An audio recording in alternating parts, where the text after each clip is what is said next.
Em 1891, a Lapa consolida-se como uma das maiores produtoras de erva mate do Brasil, principalmente pela inauguração da estrada de ferro que a ligava a Curitiba e Ponta Grossa. Já no âmbito nacional, temos outro cenário.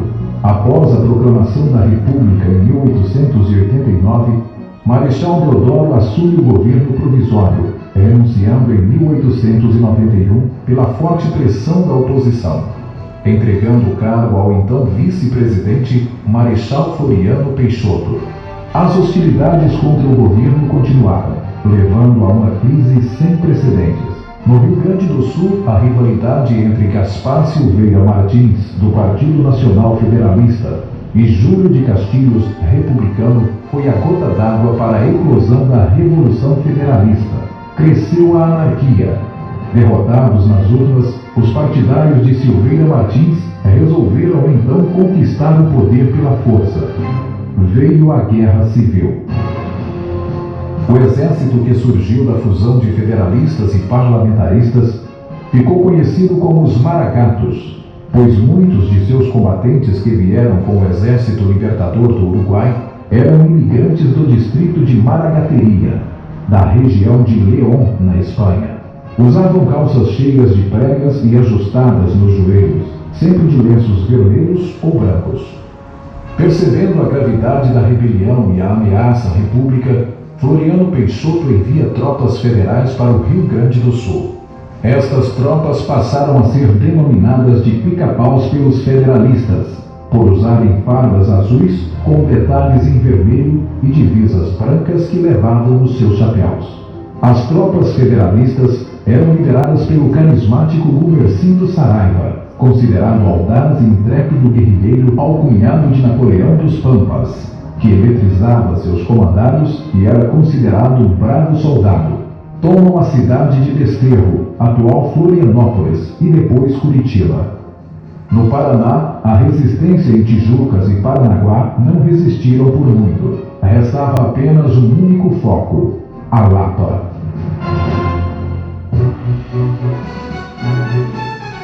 Na Lapa, sob o comando das operações dos pica-paus, estava o excepcional estrategista, exemplo de disciplina obstinada ao cumprimento do dever, o bravo general Antônio Ernesto Gomes Carneiro. Tendo já combatido na Guerra do Paraguai, merecia o título de General da República. Com uma tropa regular inferior a 1.000 homens, na maioria civis voluntários, arregimentados pelo coronel Joaquim Lacerda, conterrâneo da cidade. General Carneiro tinha que defender a todo custo a República, mesmo inferiorizado belicamente. Os Maragatos, com mais de 3.000 homens bem preparados, consideraram que a pequena cidade cercada de montanhas era um local propício a não resistir mais de 48 horas de combates. Na noite de 14 de janeiro de 1894, inicia aquele que seria um dos maiores feitos cívico-militar da história do Brasil. Os Maragatos foram avistados pelo caminho do Rio Negro. Começaram as hostilidades e logo a cidade estava sitiada. Interceptadas as estradas de ferro e rodagem e cortadas as comunicações telegráficas.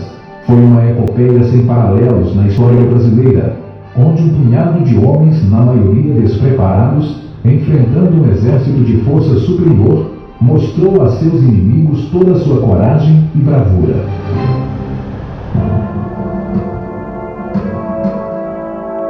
No dia 21 de janeiro, Carneiro ordenou o recuo e os federalistas tomaram sucessivamente a estação da Estrada de Ferro, o cemitério e o engenho Lacerda, passando a resistência a ser feita das trincheiras. Os tiros da artilharia pesada vinham de todos os lados. Os lugares mais visados eram a praça, o cemitério e a casa que serviria como hospital. Barricadas e trincheiras eram construídas para fazer a defesa das ações inimigas. A cada dia de batalha, a pequena cidade da Lapa se fragmentava em meio a um amontoado de cadáveres e muitos feridos. As casas já estavam todas esburacadas, faltava comida, remédios e munição. O mau cheiro dos cadáveres em decomposição era um suplício insuportável. Os dias se seguiram. Final de janeiro e início de fevereiro foram de combates contínuos. Os canhões no Boqueirão e no Monge faziam a destruição da cidade. Na noite de 6 para 7 de fevereiro, os federalistas ocuparam as casas das ruas das tropas e, vindo pelos quintais, chegaram até as casas da Rua da Boa Vista. Pela manhã, nas janelas da casa de Francisco de Paula, algumas dezenas de federalistas descarregavam seus fuzis quase que a queima-roupa. Diante de um iminente massacre, o general Carneiro ordenou que todos recuassem para a farmácia Westphalen, em frente à casa de Francisco de Paula, onde poderiam abrir fogo em igualdade de condições. Os combates prosseguiram num ritmo sangrento, que culminou com a morte de vários líderes da resistência, entre eles José Amintas da Costa Barros, bravo comandante do batalhão Floriano Peixoto, ferindo o coronel Cândido do Cídio Pereira, ilustre comandante do Regimento de Segurança do Paraná, e o general Carneiro, que na tentativa de salvar o tenente Henrique dos Santos, foi atingido por um projétil que lhe atravessou o estômago e o fígado.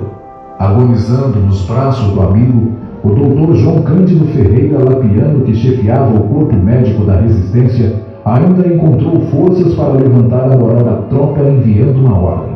O nosso dever continua sendo o mesmo princípio, e qualquer que seja a gravidade do meu ferimento, a sua resposta, João Cândido, deve ser uma só: o ferimento é leve. Imediatamente a bateria de artilharia comandada pelo capitão Sisson, que com ordens precisas e coragem obstinada defendeu bravamente o avanço inimigo.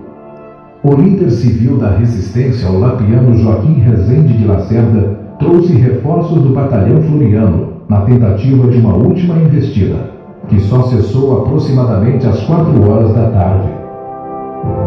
Perto dali, ainda agonizante, o general Carneiro transmitia obstinadamente mais uma: resistamos, camaradas, porque nós militares não temos direitos, mas apenas deveres a cumprir. E os deveres de um soldado resumem-se em um único: queimar o último cartucho e depois morrer. Resistência, resistência, resistência a todo o trânsito.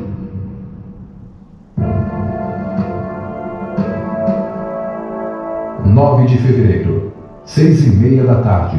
O general Carneiro, gladiado pelos seus correligionários, exala seu último suspiro. Morria um herói. O Paraná sacrificara-se com a revolta, porém a República estava salva. Fim de uma epopeia. 11 de fevereiro. Diante da dramática situação que se encontravam civis e militares após 26 dias de intensos combates, caía a última e heróica resistência. O comandante-chefe coronel Joaquim Lacerda recebe um ofício do coronel Laurentino Pinto Filho, das forças federalistas, propondo em bons termos uma rendição sem ofender os brilhos daqueles bravos combatentes. O cerco havia acabado. O feito e a proeza dos bravos da Lapa trouxeram dias de luto, de dor e heroísmo. A resistência da Lapa constituiu-se como um dos maiores feitos cívico-militar na história brasileira.